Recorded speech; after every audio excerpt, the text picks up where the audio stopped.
Good morning, everybody. Today's March 31st, last day of March. Let's talk about every game happened on Sunday. We're going to the final 2 weeks of the regular season. A lot of funny business going on for a lot of teams. The first game is the Clippers lost to the Cavs. Both teams continue playing their full. Is there anything for the Cavaliers to? Well, they are trying to get to the best record in the NBA, which they are 2.5 games behind at the moment. So it might be hard. They might put their players as we get to the final weeks, final 10 games of the season. The Clippers, meanwhile, they're fighting real hard for a 7th seed, maybe even a 6th seed, maybe even a 5th seed, right? With 10 games left, they could be a 5th seed or even a 4th seed if they just win every single game. So it's possible, and they could not fall to the 9th seed. And they played Kawhi Leonard. Kawhi was missing this game, so they kind of punted this game away because they know there's going to be a back-to-back. It was still a somewhat competitive game. Norman Powell absolutely went off with 5 threes and 34 points. That's great. Maybe he made that final push for your team at the end of last week. James Harden had 24 points, 8 rebounds, 8 assists, and 4 threes. Continues to be very solid. Harden this year, one surprising thing is he's a guy that's getting drafted in the first round. On a per game basis, he's nowhere near that. Overall, on the season, he is kind of the 20th best player. But what's surprising for him this year is he played 71 games. How many games did he really miss? Not that much. Chris Dunn got the start. You could stream him for steals and blocks, and Zubac had 13 rebounds and 14 points along with 2 blocks. So that's pretty good. And Derrick Jones Jr., like if Kawhi is out, right, he could be a really good stream as well as Bogdanovich actually. If some of the key players are out, you could stream him for some points and some threes and some assists and defensive stats. For the Cavs, they keep it rolling. Donovan Mitchell with 24. Mobley had 3 blocks and 22 points. Nothing really stands out. Everybody did their part. Allen also went off. So Zubac and Allen are both big bodies. They both had a decent game. 11 for 12 is pretty crazy for Allen in this game. Moving on to the next one, the Portland Trail Blazers lost to the Knicks. This one really wasn't close, 93-110. And how about Danny Advia? He played 40 minutes, 33 points, 7 rebounds, 2 threes, 4 assists, and 3 steals.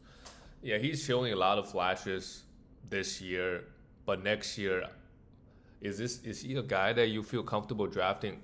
Maybe in the 7th or 8th, even 7th round, because Jeremy Grant is still there, and if they're messing with his minutes, he is the 116th ranked player overall on the season.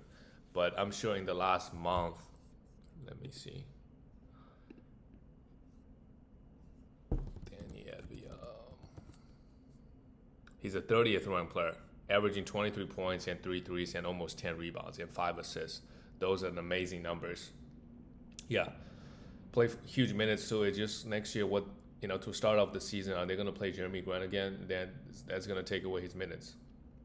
In this game, they decided to go with a Fernie Simons steal. Scoot Henderson was out. Fernie Simons struggled again, 5 for 20. He's a guy that maybe we could target at literally the last two or 3 rounds for next year if nothing changes. Feel like Scoot Henderson really is going to get more playing time next year, I feel like. And Fernie Simons has to lose a few. Shaedon Sharp played 39 minutes, had a good game as well. 23 points, 2 steals and a block with 2 threes.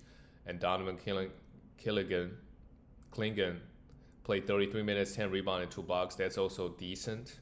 Had 4 personal fouls. And Kamara continues to get solid minutes, 4 threes and 16 points. For the Knicks, Delon Wright, like I said, we need to stream him with what's his name out, with everybody out, Cameron Payne, right? As long as he start, we definitely streaming for defensive stats and some assists, 2 steals and 2 blocks here with 34 minutes. He's an absolutely must stream at the moment. Cat had a very rough game, while OG Anunoby continues to be amazing with 3 steals and 2 blocks, 28 points and 2 threes. Bullish for him until Jalen Brunson comes back, and Mikal Bridges also played very well at home, 28 points and 7 assists with 2 threes. Cat really is the one that kind of get left it out, only a +1.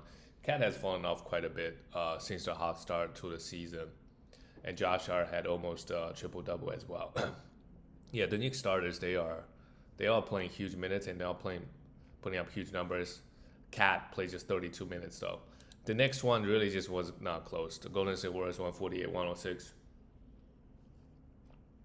because the blowout, the minutes were low across the board. Steph Curry just 13 points and 2 threes, and everybody else 8, other than Curry and Jimmy Butler. Jimmy Butler had 4 steals, but only took 5 shots.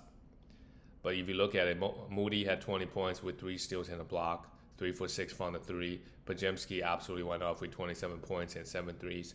Yeah, Spurs, they're now known for their defense, actually. They're quite bad defensively. And they just got destroyed. I know they're probably focusing on Curry while everybody else is getting wide open shots after wide open shots. Buddy Hield also had a great game, but he's not. We don't worry about him fantasy wise. He doesn't really contribute anything. 19 points and 3 steals is good. For the Spurs, we're getting a preview of Stephon Castle next year. Obviously, next year we're gonna have De'Aaron Fox. We're gonna have Victor Wembanyama. But can Stephon Castle get more assists or get more defensive stats with those 2 other guys in the lineup? He's still gonna get some usage. Right? Maybe next year they decide to run with him with the second unit. But he's got a lot of things he needs to fix in category leagues. So for him, I'm not too high on him going into next year. Definitely some guy that needs to be drafted. It just when Fox and Wembanyama comes back, we rely on him for those assists and defensive stats. Efficiency, he's gonna be bad. I think in the next couple years until he really learns. He's also not a great free throw shooter either. CP3, they're still playing him, but just 17 minutes, had 4 assists, and if you need assists and steals, you can still stream him. But he plays just 17 minutes here because of the blowout. Devin Vassell hit 2 threes. Yeah, they just got destroyed collectively by the Warriors. Warriors, by the way, they are also fighting for that 5th or even the 4th seed. Right, Grizzlies lost 2 straight. I mean, the race is just super, super tight at the moment. Anything can happen, honestly. The next one is the Charlotte Hornets. Well, the 2 tanking teams. Pelicans got the win. And Miles Bridges played just 22 minutes. Okay, so they finally, dialed back on his minutes. Still had 20 points, so that's still decent. Nick Smith Jr. actually been getting a lot of the minutes. I think they also have a back-to-back. So, if you stream Nick Smith Jr., that's great. If you stream Jeffries, right, yesterday and today, that's great. Yusuf Nurkic went off with no Mark. Mark Williams was also out. He had 12 rebounds, 5 assists, still and 3 blocks. Out of nowhere, he popped off. If it's such an easy matchup, we could also stream Yusuf Nurkic, right? If he starts, if Mark Williams is out, which, they're for sure resting when they rest Miles Bridges, that they gotta better take care of Mark Williams because he's way more injury prone.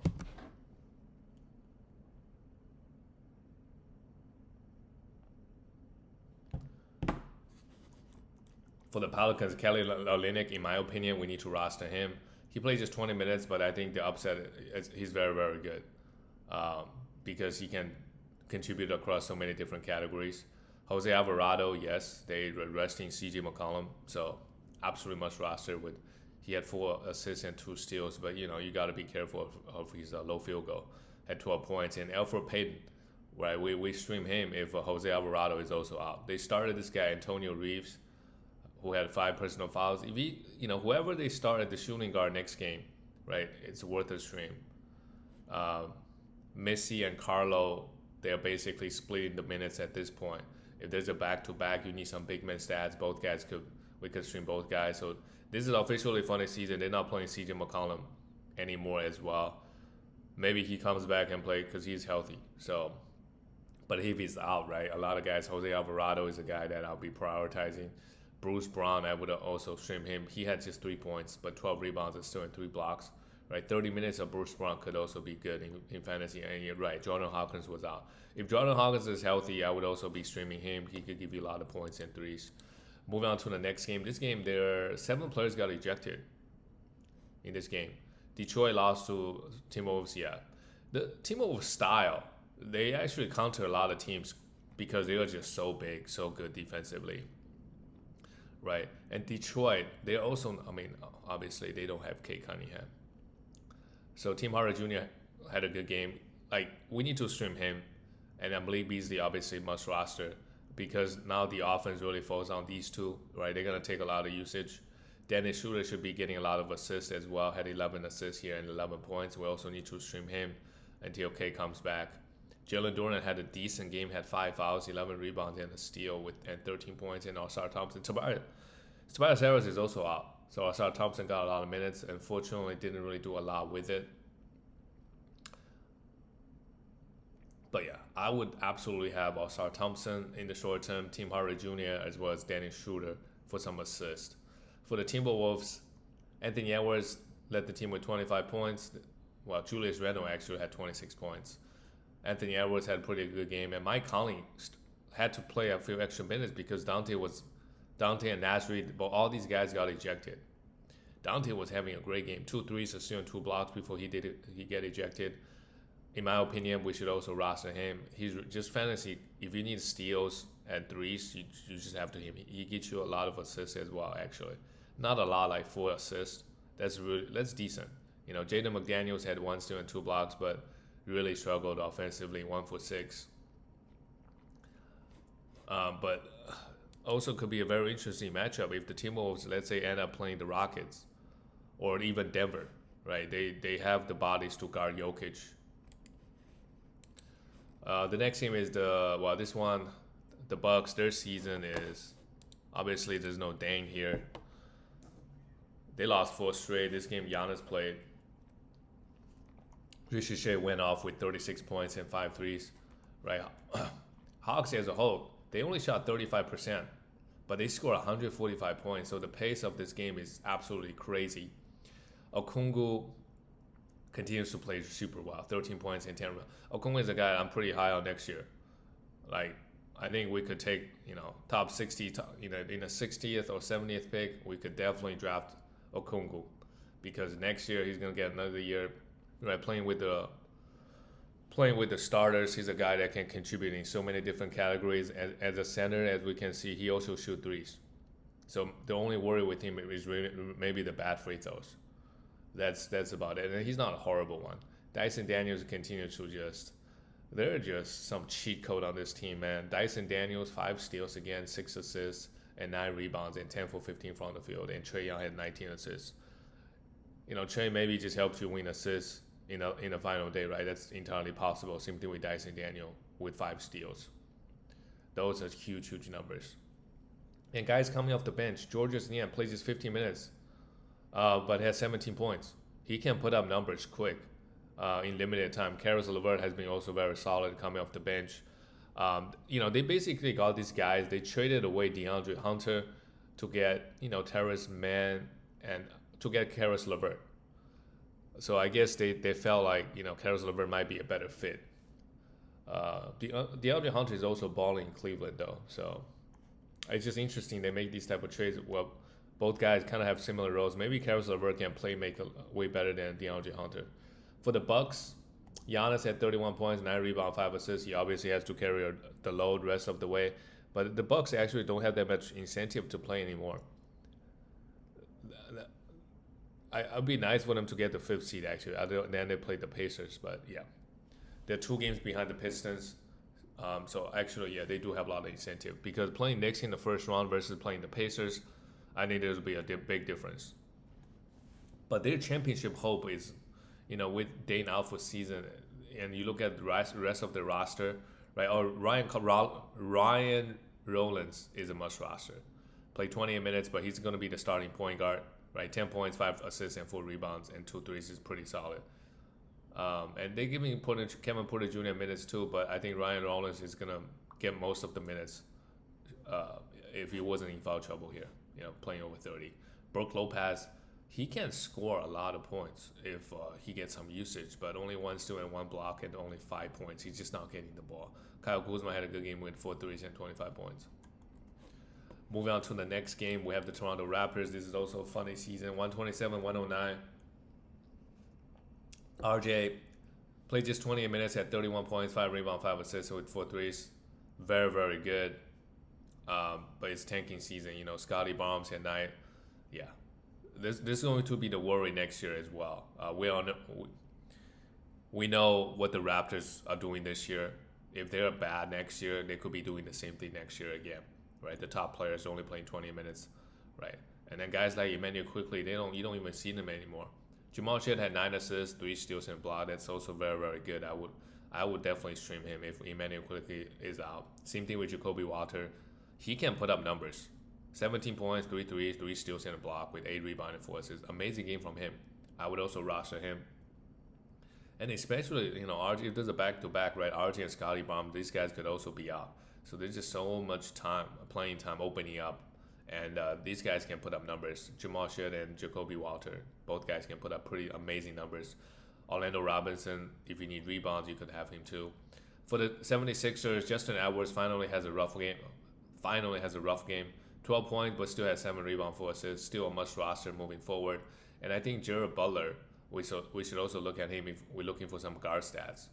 And if Quentin Grimes is out, Lonnie Walker is a great option for points and threes. He added 7 assists as well. And with Yabusele out, Adam Adimbona also is a must roster. 1 steal and 5 blocks in his 27 minutes. Right, Ricky Council also. Basically, all the Sixers starters, whoever is starting, right, is worth rostering. These guys can get up and down the field and get some defensive stats, all the young guys. Last game of the night, this is getting really ugly for Phoenix. Really ugly. Rockets beat them 148-109. Yeah. Well, because this is such a blowout, Jalen Green had 33 points in his 27 minutes. Just easy work. Phoenix Suns, they're just horrible defensively, and offensively, they're kind of one-dimensional. They have Booker. They don't really have a really good playmaker, can set everybody up. Booker is trying to be that, but compared to a couple years ago, they got CP3, right? So they just got a bunch of guys that don't know. Bunch of guys just don't work well together, and obviously Beal is out, but he's getting paid $15 million a year. If you look at the rest of the Suns roster, these guys are no good. For the Rockets, Tari Eason should be playing today, so he's a must roster.